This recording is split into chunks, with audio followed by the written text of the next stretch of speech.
سلامونه دوستانو، امید چې جوړ او روغ اوسئ. د نن درس کې به helping verb یا auxiliary verb زده کړو.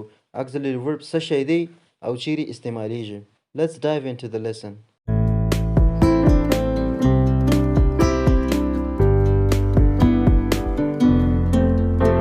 The auxiliary verb یا helping verb تعریف داسې دی.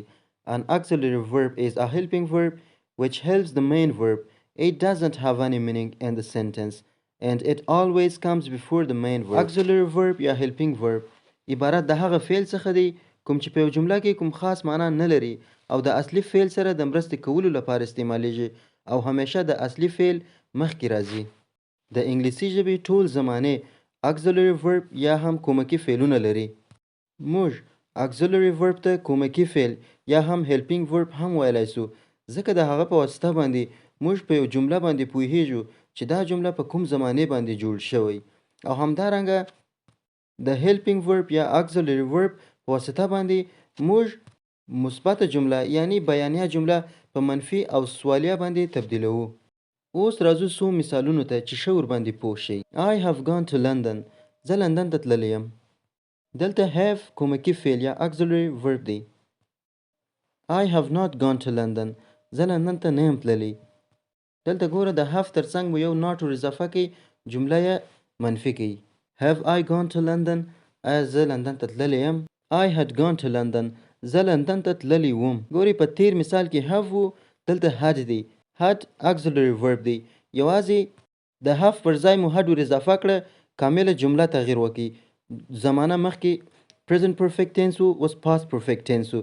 یوازې د have ځای ته مو تغییر ورکړي had مو استعمال کړي. I had gone to London.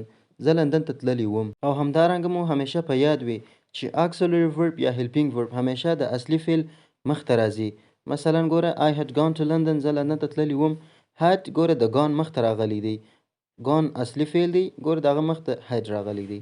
I am driving a car. زه د موټر چلولو په حال کې یم. I was driving a car. زه د موټر چلولو په حال کې وم.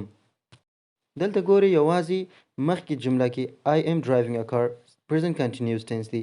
ګوره am کومکي فعل am دی خو am ځای ته مو تغییر ورکوي was مو ور واچوي. was هم کومکي فعل دی. کامله جمله تغییر وکړي. همدارنګه زمانه هم تغییر وکړي. was past continuous tense و. کومکي فعلونه عبارت دی له to be verbs لکه is, am, are, was, were, been. to do verbs لکه do, does, did. to have verbs لکه have, has, had. خدای دې وکړي چې څه ناسمو زده کړې وي. مننه چې تر دې دمه راسره واست.